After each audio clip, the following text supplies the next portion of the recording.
보혜사 성령님에 대해서 공부하고자 합니다. 성령은 보혜사예요. 돕는 자라, 변호사라, 이런 뜻을 가지고 있어요. 파라클레스.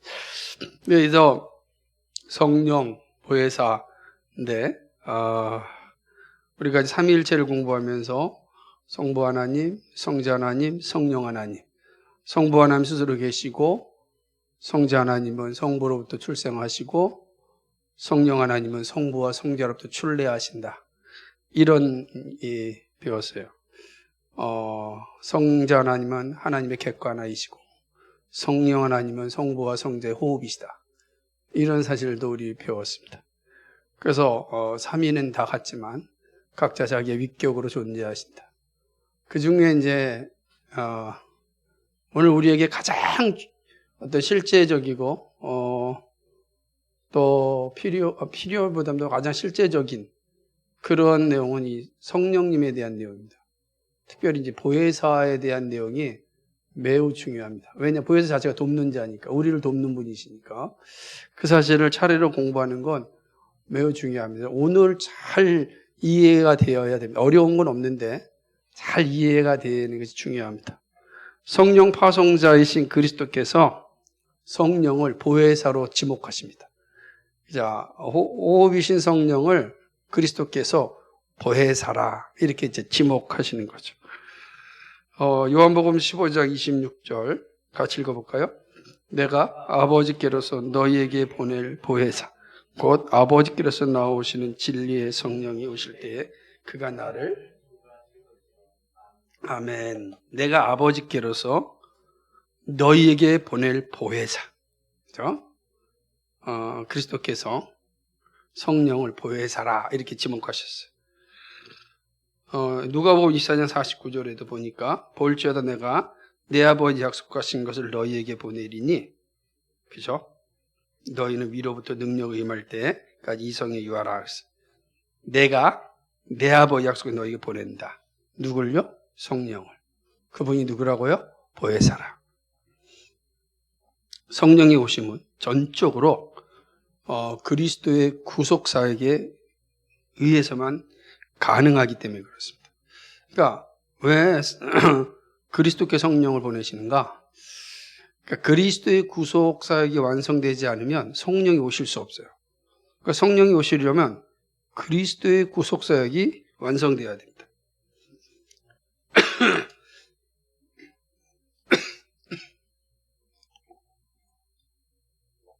하나님 아버지가 아들과 함께 그리스도의 구속사역 후에 성령을 보내십니다. 오늘 읽은 말씀처럼 내가 아버지께 구하겠으니 그가 또 다른 보혜사를 너희에게 주사 이렇게 말씀하셨어요. 그러니까 주 예수를 믿는 자들에게 보혜사 성령을 보냈습니다. 그러니까 성령이 믿는 자들에게 오실 때 보혜사로 오신다는 거예요. 야, 우리 다 성령이 예수 믿음으로 성령 받잖아요. 예수 믿음으로 성령 받을 때 우리 가운데 오신 성령이 어떤 분이시라? 보혜사라. 보혜사가 중요하단 말이에요. 그러니까 우리는 다 누구를 소유한 거예요? 보혜사 성령. 보혜사가 돕는 자라. 그렇죠? 그러니까 되게 중요한 거예요. 그러니까 성령님을 향하여 우리는 뭐라고 부르냐? 보혜사 성령님이라고 부르는 거예요. 이거를 잘 이해를 해야만 이단들에 빠지지 않는 거예요. 신천지 같은 사람도 자기가 보혜사라 그러지. 보혜사가 그래서 되는 게 아니에요. 내가 보혜사라 해서 되는 게 아니고 보혜사는 삼위의 하나님의 사역이에요. 그래서 그리스도의 구속사역이 완성된 후에 아버지 아들 성령 오실 때 오신 성령의 이름이 뭐냐? 보혜사라는 것입니다. 보혜사 성령의 직임은 무엇인가? 성령은 복음 선포에 역사하셔서 믿음을 일으키시고 믿음 고백을 하게 하신 다음에 그 사람과 영원히 함께 하십니다. 이게 핵심이에요. 이제 그거 살펴보겠습니다. 보혜사 성령의 직임이 이런 거예요. 성령은 복음이 선포되면 역사하십니다. 그 믿음을 일으키십니다. 그리고 믿음을 고백하게 합니다. 그리고 고백한 성도와 영원히 함께 하십니다. 성령이 하신 일이 어마어마하죠. 성령이 하시는 일이. 보혜사 성령은 믿는 백성과 영원히 함께 하십니다. 보혜사는 하나님의 백성과 영원히 함께 하십니다. 한 번 오신 성령은 영원히 거하시는 것이지 왔다 갔다 하시는 분이 아니에요. 그래서 성령 주시옵소서, 성령 받아라, 이거는 다 거짓되고 잘못된 이해입니다. 왜 그러냐면 오늘 16절에 있는 것처럼 영원토록 너희와 함께 있게 하시니라 그랬어요. 그러니까 한 번 오신 성령은 영원히 우리 안에 거하십니다. 우리가 예수 믿고 주를 고백하면 우리 안에 성령이 임재하시고 그 임재하신 성령은 영원히 우리와 함께 하십니다. 중요하죠. 이 목적을 위해 성령이 그리스도의 구속사역으로 말미암아 인류에게 오시게 되죠. 왜냐하면 그리스도께서 구속사역이 완성되지 않으면 우리는 아직 죄인이기 때문에 성령이 오실 수가 없어요. 그런데 그리스도께서 십자가에서 죽으시고 우리의 모든 죄값을 다 치르심으로 우리에게 성령이 오실 수 있는 길이 열린 겁니다. 나중에 후반부에 이게 구속적 사건임을 다 설명하겠습니다. 보혜사는 백성과 영원히 함께 하신 하나님이라 이렇게 얘기해요. 그러니까 자, 성령 보혜사예요. 보혜사는 또 어떤 이름을 가진가? 백성과 영원히 함께 하신 하나님. 이게 보혜사라는 뜻이에요. 그러니까 우리와 영원히 함께 하신 하나님이 누구시라? 보혜사라. 그분 누구라? 성령이라. 그러면 이제 이 말 잘 이해하면 성령으로 충만하다 할 때 어떤 의미가 되겠어요? 하나님의 교제가 충만해지는 거겠죠. 우리 안에 거하시는 성령께서 충만해지니까.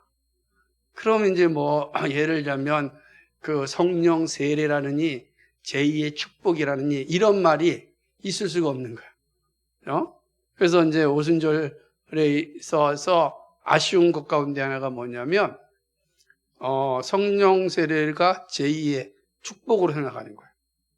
그러니까 우리가 예수 믿고 구원 받았는데 그 첫 번째 축복이라면 그 다음에 성령을 받아야 된다는 거예요. 그 성령 받기 위해서 우리가 준비해야 되는 거예요. 그 성령 받으면 그게 제2의 축복이라 이렇게 얘기하는 거예요. 성경은 그렇게 말하지 않죠. 그래서 오는 게 아니고 그리스도의 구속사역이 끝나고 그리스도께서 우리에게 성령을 보내시는 거예요. 예수 믿으면 성령이 오시는 거예요. 성령 임재하시는 거죠. 또 다른 게 있는 게 아니에요. 이게 잘 이해하셔야 된다. 그렇죠? 보혜사는 사람들 안에 믿음을 일으키십니다. 성령은 그리스도의 구속사역으로 오시고 또 그의 구속사역 선포에서만 일하십니다. 이해하셔야 돼요. 구속사역으로만 오시고 구속사역 선포가 있을 때만 일하세요. 그러니까 그리스도의 구속이 십자가의 은혜가 선포될 때만 성령이 일하시지 그거 없이 성령이 일하시지 않는다는 거예요. 그러니까 성령 충만했는데 그리스도의 구속의 은혜가 모르면 그거는 거짓이에요, 거짓. 그러니까 뭐가 되는 거예요? 도덕적으로 바른 신앙의 자리에 이르지 못하는 거예요. 그죠? 율법이 삶의 규범으로 작동하지 않는 거예요. 이게 심각한 겁니다. 그러니까 성령은 반드시 그리스도의 구속사역과 그의 선포가 있을 때만 일한다는 기억하셔야 돼요. 복음이 선포될 때 성령이 일하십니다. 그리하여 보혜사는 복음이 선포될 때 사람들을 거듭나게 하셔서 믿음 고백을 하시는 거죠. 복음이 선포되면 구원받기로 작정된 자에게 성령이 거듭나게 하신다. 언제 우리가 거듭난지 모르는데 성령이 그 일을 하세요. 그리고 내가 거듭난지 언제 모른다 할지라도 내 입으로 고백하게 하는 거예요. 내가 고백을 해요. 그렇죠? 세례를 받듯이 내가 세례 받기를 고백을 해요. 아무나 할 수 있는 게 아니에요. 나 받아야겠다. 받는 게 아니라고. 성령이 고백을 하게 하는 겁니다. 언제 그것이 일어났는지 몰라요. 중요한 건 뭐죠? 복음이 선포가 됐을 때. 복음이 선포되면 성령이 그 일을 하십니다. 우리 한번 이 말씀 읽어볼까요? 디도서 3장 5절부터 7절. 거기 있죠? 같이 읽겠습니다. 시작. 구원하시되 우리의 행한 바 의로운 행위로 말미암지 오직 그의 긍휼하심을 쫓아 중생의 씻음과 성령의 새롭게 하심으로 성령을 우리 구주 예수 그리스도로 말미암아 우리로 저의 은혜를 힘입어 의롭다 하심 영생의 소망을 따라 후사가 되게 하십니다. 아멘. 이게 그 내용의 핵심입니다.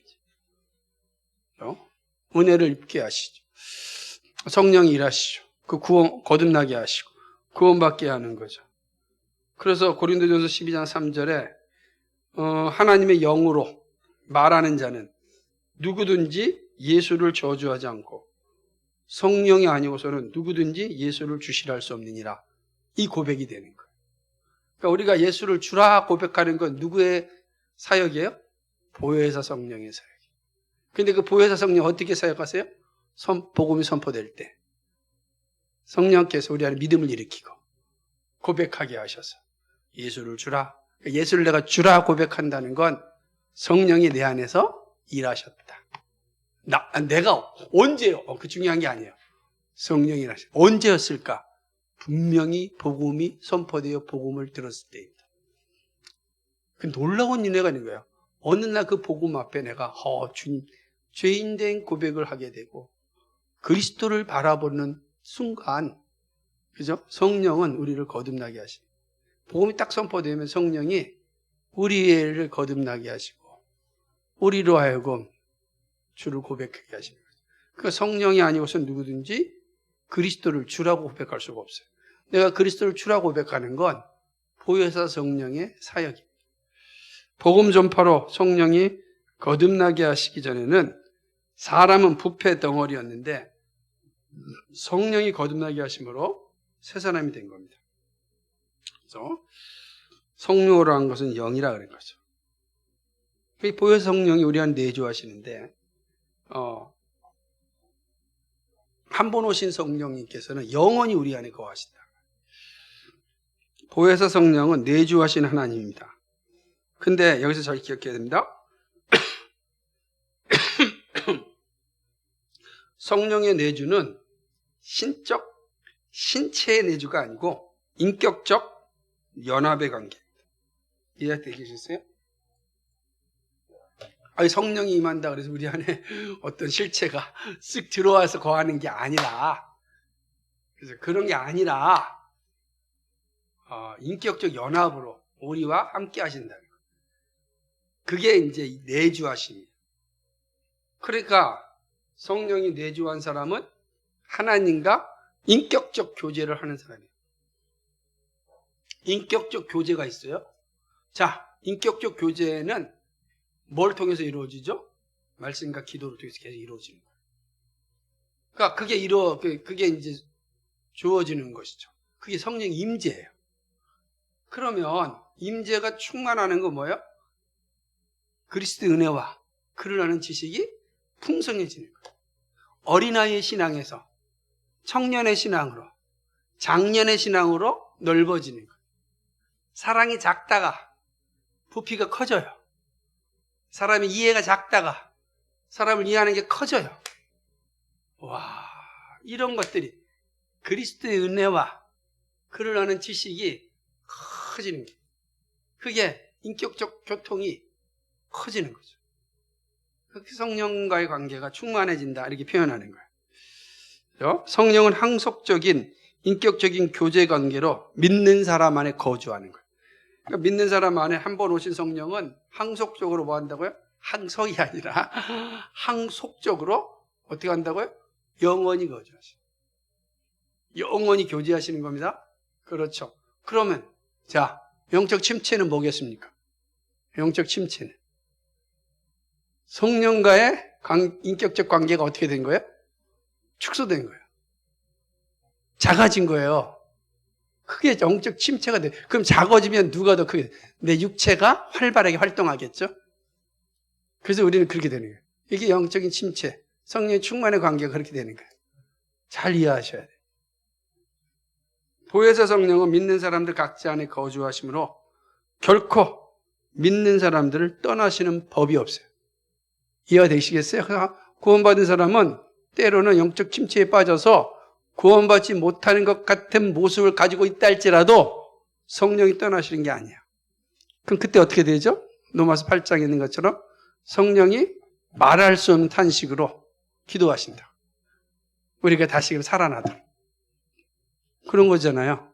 제가 몸이 아파 힘들어 누워있을 때 힘이 없으니까 살아있는 것 같지만 죽은 자와 같았다. 그런데 끊임없이 먹이고 기도하고 하는 가족들 때문에 힘이 생기는 거예요. 그렇죠. 그럴 때 뭐가 되는 거죠? 살아나는 거예요. 다시 성령의 충만도 마찬가지예요. 성령께서 그렇게 하심으로 다시 말씀과 기도의 자리에 이르게 하는데 그 방법은 무궁무진하죠. 한 방법이 아니라 성령께서 우리를 다시 살려내시는 방법은 다양하겠죠. 다양하게. 그래서 살아나요. 왜? 한 번 임하신 성령은 떠나시지 않기 때문에. 떠나시지 않기 때문에. 그래서 우리는 성경에 근거하여서 권징을 행하지 그 사람의 구원에 대해서 함부로 말하지 않는 거예요. 그 권징과 구원 관계 있는 게 아니에요. 되게 중요한 겁니다. 곧 교회가 출교한다 할지라도 사실은 교회에서는 구원이 없다라고 선언하는 거예요. 하지만 궁극적 구원은 이게 참 어려운 겁니다. 그런데 그럼 어떻게 출교하죠? 앞에 있는 말씀처럼 성령이 아니어서는 누구든지 그리스도를 주시라 할 수 없느니라. 있는 말씀처럼 뭐라고 그랬습니까? 하나님의 영으로 말하는 자는 누구든지 예수를 저주하지 않습니다. 그러니까 예수를 저주하는 자. 이게 보이죠? 그러면 이 사람은 그의 영이 그 가운데 있지 않다. 인간적인 우리가 판단하는 거죠. 그리하여 출교하는 거예요.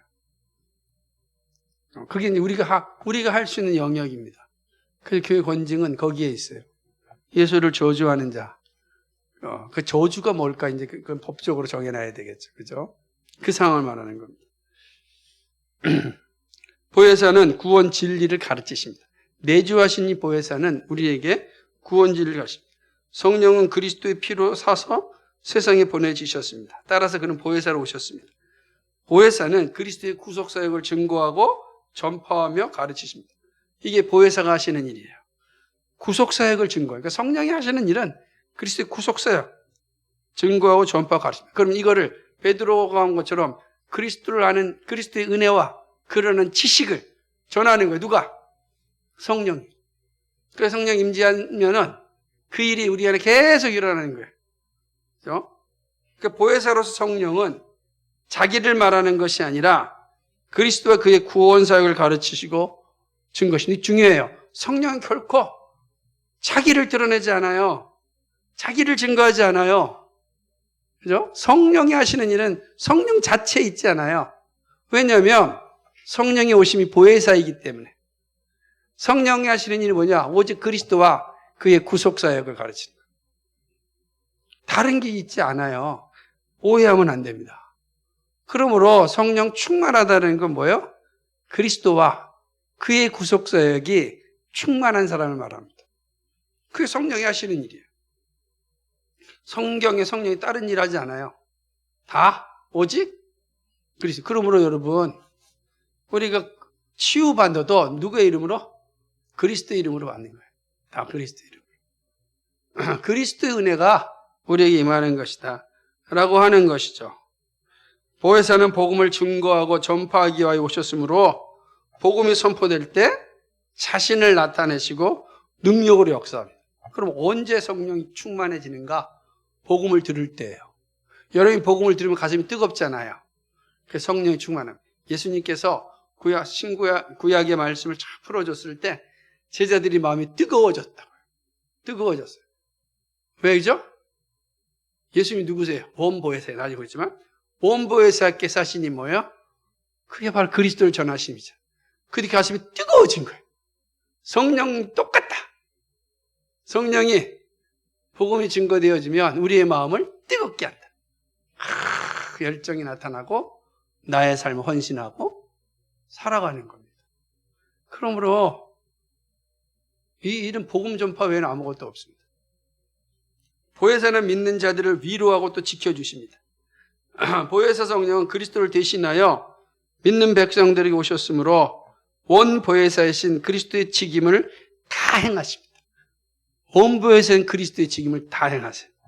보혜사는 믿는 백성을 위로하고 연약함을 도와 이렇게 세우죠. 그리스도가 하신 일이 그런 일이죠. 그리스도가 다 하신 일이 뭐예요? 가난한 자, 힘든 자, 연약한 자, 병든 자, 그들을 치료하고 그들을 위로하고 그를 도와주셨잖아요. 가난한 아들로 태어난 나사렛 촌동네에서 태어난 그 예수 그리스도가 하시는 일이 뭐였겠습니까? 그죠? 흙수저예요. 오늘식으로 얘기하면 흙수저인 예수 그리스도께서 하신 일이 뭐냐면 모든 사람들을 위로하고 사랑하고 섬겨주고 도와주고 치유하는 일을 하셨습니다. 그거를 그리스도가 하신 일이에요. 성령이 어떤 일을 합니까? 이 그리스도가 하신 일 다 하신다. 왜냐하면 성령은 또 다른 보혜사이기 때문에 그렇습니다. 그죠? 로마서 8장 23절 우리 아까 말씀드렸던 것처럼 같이 읽어볼까요? 시작. 뿐 아니라 또한 우리 속으로 탄식하여 양자 될 것 곧 우리의 몸의 구속을 아멘. 다 우리 몸의 구속을 기다리죠. 이 성령께서 하시는 그 은혜의 자리에 서게 하는 거죠.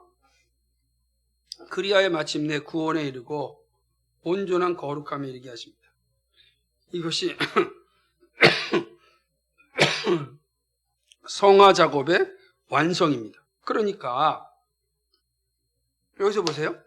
구원에 이르고 온전한 거룩함에 이르게 하시는 것. 그게 성령이 하신 일입니다. 우리는 그걸 갖다가 성화라 그래요. 그러니까 성령께서 구원에 이르게 하시고 구원받은 자들을 거룩함에 이르게 하시는 일을 하는 겁니다. 그 성령은 반드시 우리를 성화되게 해요. 성화되게 합니다. 이거 잊으면 안 됩니다. 그 성령 충만해서 반드시 성화됩니다. 성화가 일어나지 아니하는 것은 성령, 보혜사 성령의 임재가 없는 사람이에요. 왜냐하면 보혜사 성령은 반드시 우리를 성화의 자리에 이르게 합니다. 경중도 있고 차이도 있지만 반드시 그렇게 갑니다. 시간의 차이가 얼마든지 있어요. 그러나 반드시 그렇게 가게 합니다. 그게 성령이 하시는 일이에요. 인내하면서 그 일을 하게 하시는 거죠. 주의 사랑하는 형제들아, 우리가 항상 너희를 위하여 마땅히 하나님께 감사할 것은 하나님이 처음부터 너희를 택하사 성령에 거룩하게 하신가 진리를 믿음으로 구원을 얻게 하심이니라. 이게 하시는 일이에요. 데살로니가 2장 13처럼 우리를 택하셔 성령에 거룩해 하심 합니다. 우리를. 그게 성령이 하시는 일입니다. 두렵고 떨림으로 구원을 이루게 하십니다. 누가요? 성령이 하십니다. 그러므로 오늘 우리는 다 보혜사 성령이 하시는데 그 보혜사 성령이 하시는 건 다 누구의 일입니까? 그리스도의 일이다. 이해가 되세요? 이게 중요합니다. 보혜사는 거룩해 하십니다. 믿는 자들 안에 거주하시는 보혜사 성령은 육의 욕망을 버리고 의와 거룩을 쫓게 하십니다. 온갖 더러운 육체적 욕망을 버리고 거룩한 것을 구하게 하십니다. 그리하여 그리스도의 장성한 분량에까지 이르게 하시고 믿는 자들로 하나님의 성전이 되게 하시고 하나님의 거소로 지으십니다. 이게 성령의 성화 작업이에요. 하나님이 우리 안에 거하시기에 부족함이 없도록 만드시는 거예요. 삼위 하나님이 우리 안에 거하시려면 우리가 거룩해야 돼요. 그래서 우리는 뭐죠? 너희는 성령의 전이라 그러잖아요. 그 삼위 하나님의 거소가 되기 위해서요. 거하시는 장소가 되는 거죠. 자, 그런 사람들이 모여서 뭐가 되는 거야? 하나님 나라를 이루는 거예요. 그러니까 하나님 나라는 거룩하게 된 자들의 공동체란 말이에요. 그래서 거기는 다 뭐예요? 하나님의 거하시기에 부족함이 없게 하죠. 그 일을 누가 하신다고요? 성령이 하시는 거예요. 그러니까 성령이 끊임없이 우리에게 작동하셔서 우리가 때때로 살다 보면 욕망에 빠질 수도 있고 죄에 빠질 수도 있고 다양한 문제에 빠질 수 있어요. 그런데 놀라운 것은 성령께서 우리를 그 죄악 가운데서 건져내신다는 겁니다. 성령 임한 사람은 마침내 회개의 자리에 이르게 돼요. 놀라운 것은 회개의 자리에 이르게 된 자는 거룩함을 위하여도 살려고 몸부림칩니다. 그게 우리의 삶의 과정 가운데 계속 있어요. 계속 있어요. 그런데 보세요. 이렇게 있는 게 아니라 이렇게 있는 겁니다. 이해가 되세요? 이렇게 해서 그리스도의 장성한 분량으로 가는 거예요. 여기에 죄로 말미 실패할 때 성령께서 우리를 작동하셔서 회개하여 다시금 거룩의 자리로 가게 하시고, 그러나 여전히 이 땅에 사단의 시험과 유혹이 있으니까 또 무너질 때 성령께서 우리를 보호하시고 인도하셔서 다시금 일어나게 하신다고요. 그래서 머물게 하지 않고 자라게 하셔서 장성한 분량에 이르게 되는 거죠. 왜요? 하나님이 거하셔야 되니까. 하나님이 거하시는 장소가 되어야 하기 때문에 그렇습니다. 그래서 에베소서 4장 13절에 같이 가보겠습니다. 시작. 우리가 다 하나님의 아들을 믿는 것과 아는 일이 하나가 되어 온전한 사람을 그리스도의 장성한 분량이 충만한 데까지. 온전한 사람이 누구예요? 그리스도의 장성한 분량이 충만한 거예요. 그래서 2장 21절과 22절에 시작. 그의 안에서 검을 받아 서로 연결하여 주 안에서 성전이 되어가고 너희도 성령 안에서 하나님의 거하실 처소가 예수 안에서 함께 지어져 가는. 아멘. 그렇게 되는 거예요. 성령 안에서 하나님의 거하실 처소, 거소라 그랬죠. 거하실 처소를 줄여서 거소. 그죠? 하나님이 거하실 처소, 거소가 되기 위하여 예수 안에서 함께 지어져 가는 거예요. 근데 그걸 지어져 가는 걸 누가 하시죠? 성령이 하신다. 우리를 그 자리로 지어져 가는 거예요. 여러분, 그래서 우리 모두는 하나님이 거하실 처소가 되게 자라고 있는 과정입니다. 과정이에요. 어느 사람은 좀 먼저 자라서 여유가 있지만 어떤 사람은 자라지 못해 여전히 죄 속에 유혹받고 힘들어하고 있을 수 있어요. 그걸 기도해 주는 거예요. 이끌어 주는 거예요. 하나님 성령께서 나를 통해서 그 일을 하시기 때문에 그렇습니다. 되게 중요하죠. 성령이 육체의 욕망을 거스려 육체의 욕망을 이루지 못하게 하십니다. 그리하여 성령이 우리로 하여금 이 육체의 열매를 맺지 못하게 하고, 오히려 성령은 우리로 하여금 성령의 열매, 사랑과 희락과 화평과 오래 참음과 자비와 양선과 충성과 온유와 절제를 행하게 하십니다. 그러니까 우리가 내주하신 성령의 인도를 따르는 것, 그것이 죄를 버리고 거룩하게 되는 길이에요. 그럼 보세요. 항상 얘기할 때 도대체 성령의 인도를 따라서 사는 게 뭡니까? 다 설명했는데 또다시 이렇게 질문하면 안 되는 거죠. 그죠? 이렇게 질문하는 것은 마치 성령 세례가 필요하다 생각하는 거예요. 그게 아니라고요. 성령이 하신 게 뭐예요? 그리스도의 구속사역. 그죠? 그걸 가르치고 증거하는 거예요. 그러니까 성령의 인도를 따른다는 거예요. 성령이 가르치시는 그리스도의 은혜와 그를 아는 지식에서 자라나는 거예요. 그게 성령의 인도를 받는 겁니다. 그러면 우리가 죄 짓는 일에서 조금 멀어진단 말이에요. 그 길밖에 없어요. 여러분이 우리가 이 땅에서 죄와 싸워 이길 수 있는 방법이 없어요. 이길 수 있는 길이 없어요. 그게 오래 못 가요. 내가 잘해야지. 이게 오래 못 간다고요. 왜냐하면 사단은 우리의 다양한 측면을 공격해서 여지없이 무너지게 만드는 온갖 수법을 다 알고 있어요. 가지고 있어요. 그러니까 우리가 그 사단을 대항하여 싸울 힘이 없고, 사단을 제압하는 건 성령님밖에 없다고. 성령이 제압하는 거예요. 그러니까 우리는 늘 성령의 인도함을 따라 살아야 된다고요. 성령이 그 일 하세요. 우리를 구원케 하시고 우리를 장성케 하시고 마침내 하나님이 거하실 처소로 만들어 주신다. 그래서 성령이 중요한 겁니다.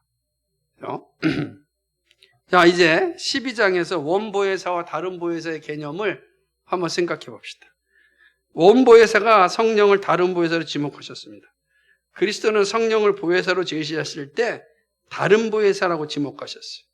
이 지목은 그리스도 자신이 원보혜사이심을 밝히신 거예요. 그래서 이 요한복음 14장 16절은 되게 중요한 구절이에요. 그가 또 다른 보혜사. 그러니까 또 다른 보혜사라는 건 원보혜사가 있다는 뜻 아니겠어요? 구속사역 후에 그리스도는 이 세상을 떠나 아버지에게 감으로 성령에게 보혜사 직임을 넘기기로 하셨습니다. 자, 예수님께서 이 땅에서 오신 사역은 뭐예요? 십자가에서 죽으시고 부활하시고 죄를 다 죄값을 담당하시고 죽음을 이기심입니다. 그게 예수님이 이 땅에 오신 사역이에요. 그 직임이에요. 거기까지가 예수님의 직임이에요. 그래서 예수님이 이제 그 직임을 다 했으니까 어떻게 해야 됩니까? 하나님께 가야죠. 하나님께 가서 이 모든 직임을 다 감당했다 보고해야 될 거 아니에요. 아니 원래 명령받아 왔으니까 명령이 끝나면 가서 보고해야 될 거 아닙니까? 보고를 다 하면 여기는 무주공전 아니에요. 아무것도 없잖아요. 그래서 성령을 보혜사로 보내시고 가시는 겁니다. 이 삼위 하나님 사이 놀라운 은혜란 말이에요. 한번 보세요.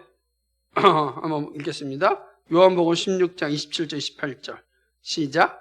이는 너희가 나를 사랑하고 또 나를 하나님께로서 온 줄을 믿은 거로 아버지께서 친히 너희를 사랑하십니다.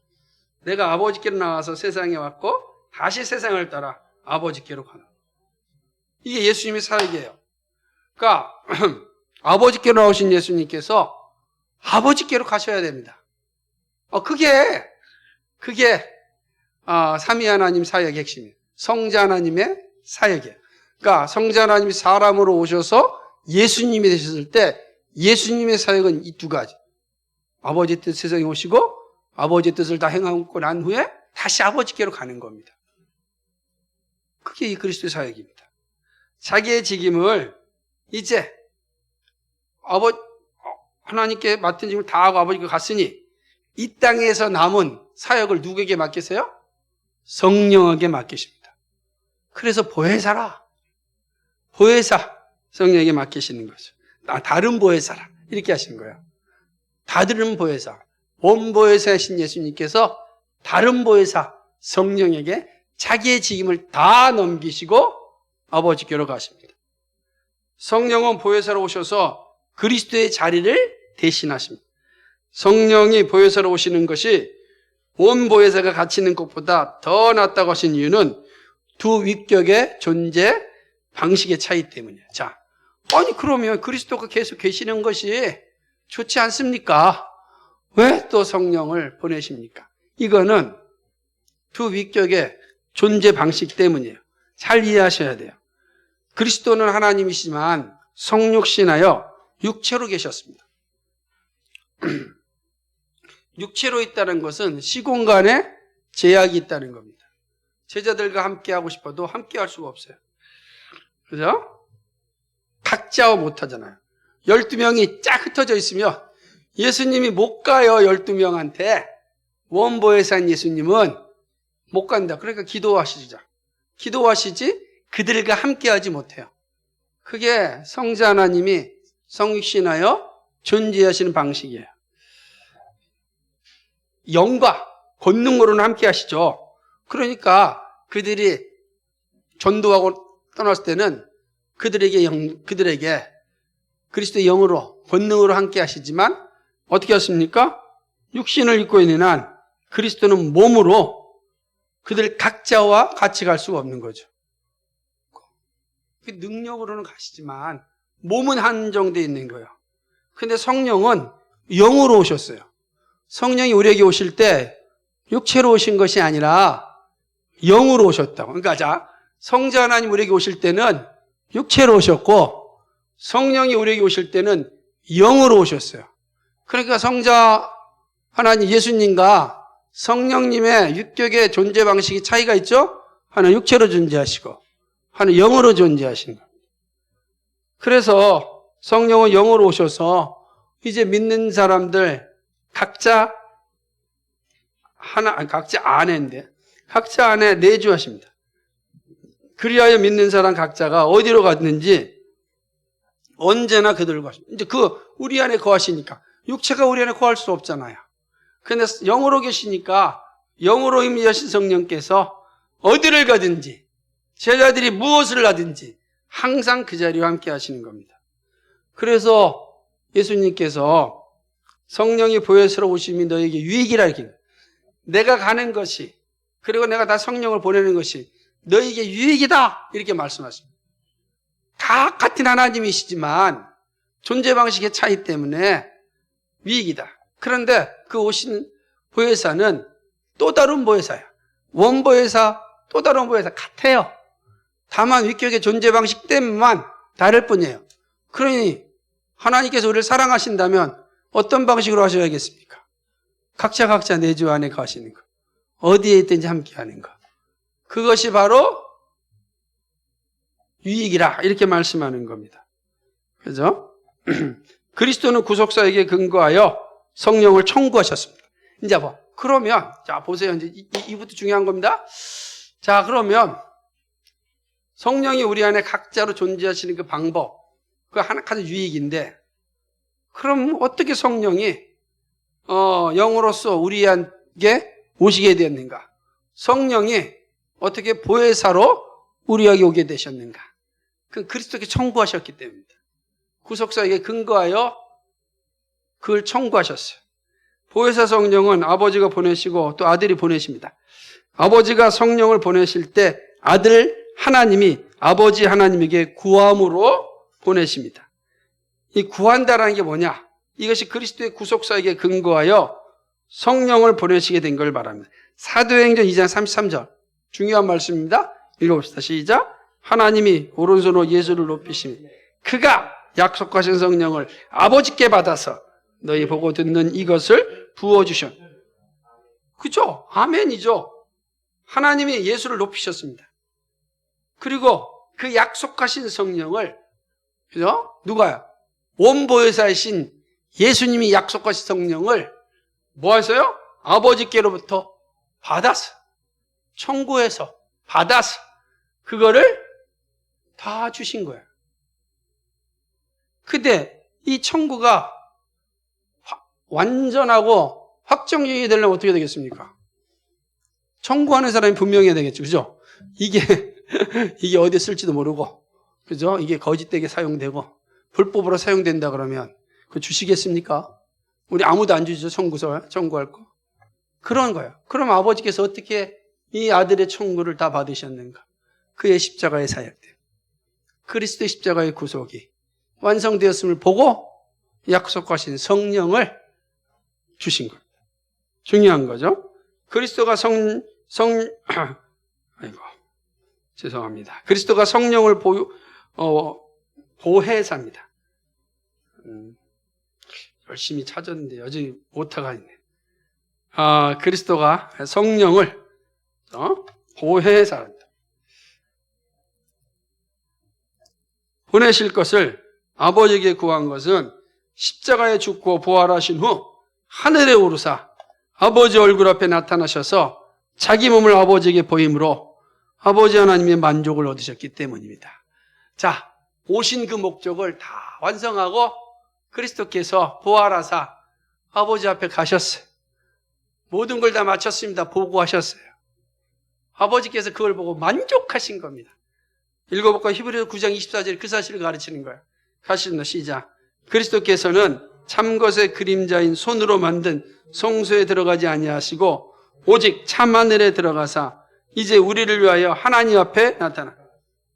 하나님 앞에 예수님께서 나타나셨어요. 이제 이 땅의 성소가 아니에요. 참하늘의 성소. 하나님 앞에 예수님께서 부활하신 후에 나타나셨습니다. 다 나타나셨습니다. 그러니 아버지께서 얼마나 기뻐하시겠습니까? 아버지여 내 뜻대로 하지 마옵시고 아버지의 뜻대로 없어서. 그리고 아버지의 뜻이 그리스도 안에서 다 이루어졌습니다. 성취되었습니다.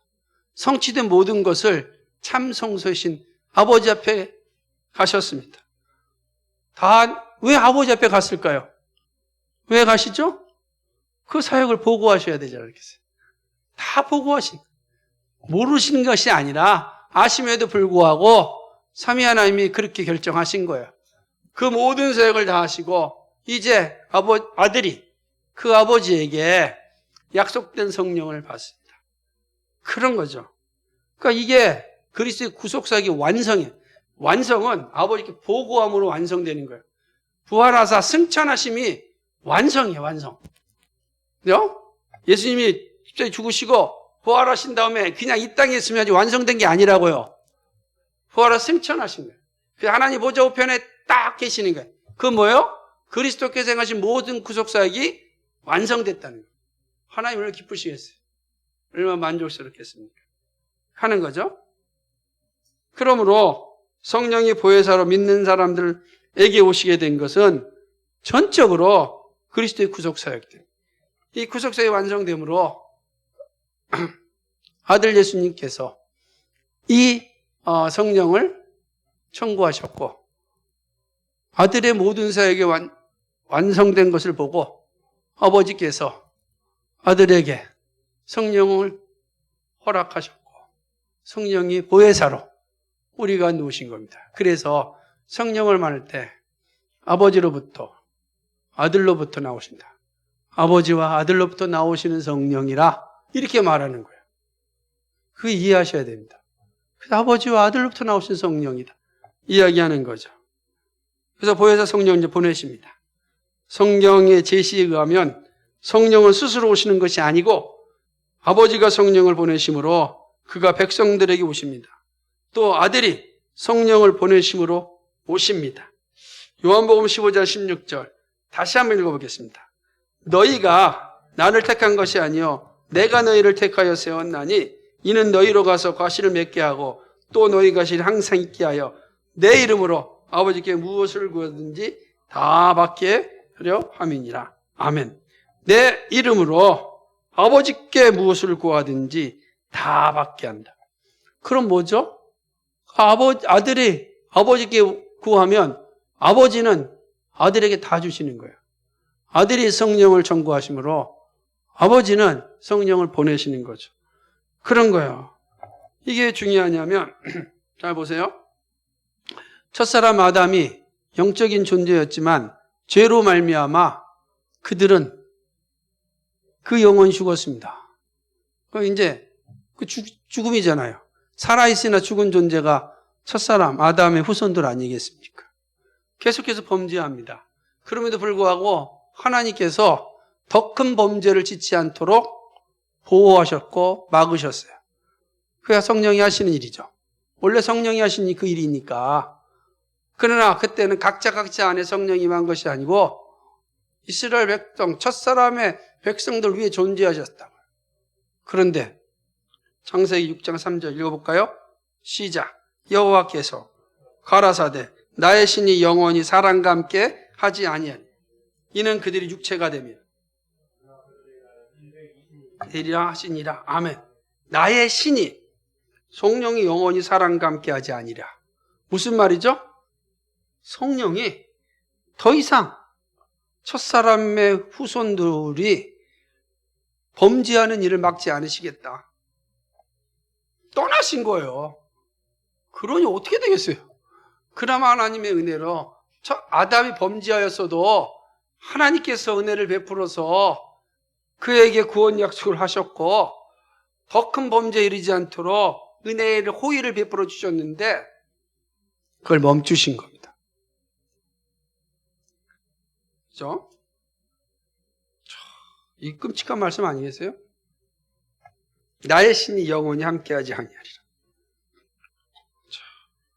그러면 어떻게 되겠습니까? 이제 성령이 범죄한 인류에게 다시 오시기 위해서는 어떤 일이 있어야 됩니까? 인류의 죄값이 해결돼요. 죄 문제가 해결돼야 성령이 오시지 않겠어요? 그죠? 범죄가 무효화되고 죄값이 지불되어야 되지 않겠습니까? 우리의 죄가 무효화되면 돼요. 죄 없다, 무죄 선언되면 우리에게 성령이 오신다고요. 근데 이 일이 사람의 힘으로 되지 않잖아요. 어렵단 말이에요. 불가능해요. 그래서 하나님께서 하신 일이 뭡니까? 인간의 죄값을 무죄화시키기 위해서 그리스도를 보내신 거예요. 그리스도가 육신을 입으시고 십자가에서 피 흘리심으로 모든 죄값을 다 치르셨어요. 자, 이제 예수를 믿는 자들은 죄가 없어졌습니다. 요한복음 19장 30절 같이 읽어볼까요? 시작. 예수께서 신포도주를 받으신 후 가라사대 다 이루었다. 쓰이고 영원히 다 이루었다. 뭘 다 이뤘어요? 죄값을 다 치르셨다. 인간에게 죄가 없다 선언하신 거예요. 다 이루셨어요. 따라서 성령이 범죄한 인류에게 다시 오실 수 있는 길이 된 겁니다. 죄가 사라졌으니까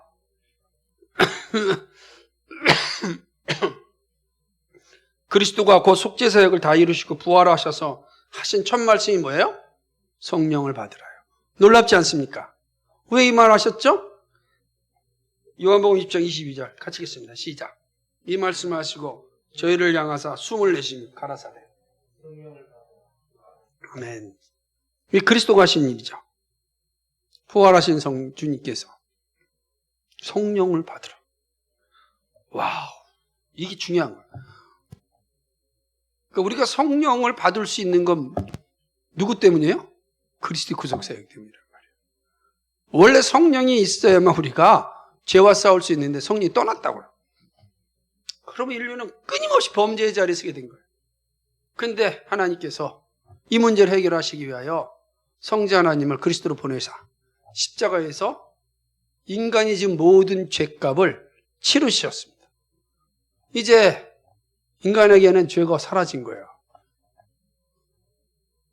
성자 하나님께서 그 일을 다 감당하셨기 때문입니다. 그리고 죽으시고 부활하셨습니다. 죽음을 이기셨어요.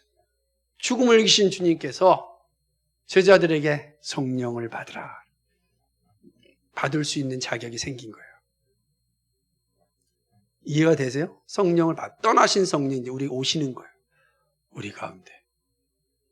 그리스도가 하늘에 오르사 아버지께 속죄 사역을 보고하고 완성하심으로 성령이 아버지와 아들의 보내심을 받아 오순절에 사람의 육체에 부어주셨습니다. 사도행전 2장 1절 4절입니다. 시작. 오순절 날이 이미 이름에 저희가 다 같이 한 곳에 모여 호련히 하늘로부터 급하고 강한 바람 같은 소리가 있어 저희 앉은 온 집에 가득하며 불의 여같이 갈라지는 것이 저희에게 보여 각 사람 위에 임하여 있더니 저희가 다 성령의 충만함을 받고 성령이 말하게 하심을 따라 다른 방언으로 말하기 시작합니다. 아멘. 오순절날 성령이 오셨습니다. 오순절날 오신 성령은 영원히 우리 가운데 거하십니다. 이제 영원히 거하십니다. 그 약속이니까.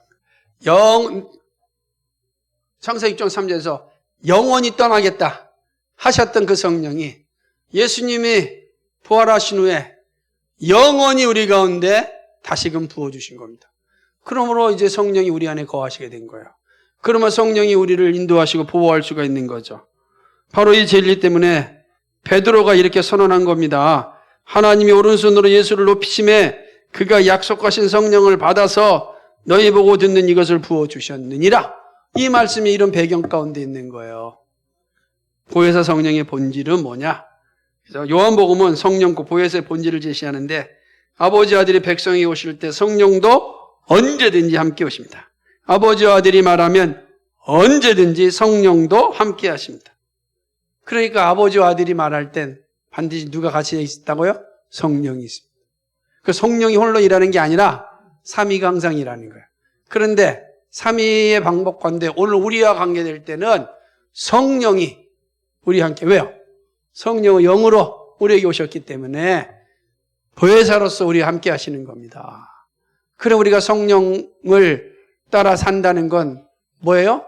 그리스도의 구속, 복음, 그리스도가 전한 복음에 따라 사는 것이다. 그래서 보혜성이 가장 중요해요. 우리는 늘 성령 충만에 이르어야 되고 늘 성령님 의지해야 됩니다. 성령께서 우리와 함께 하실 때 우리가 거룩해질 수 있기 때문에 그렇습니다. 그 은혜가 바로 오늘 이 보혜사 성령의 내용입니다.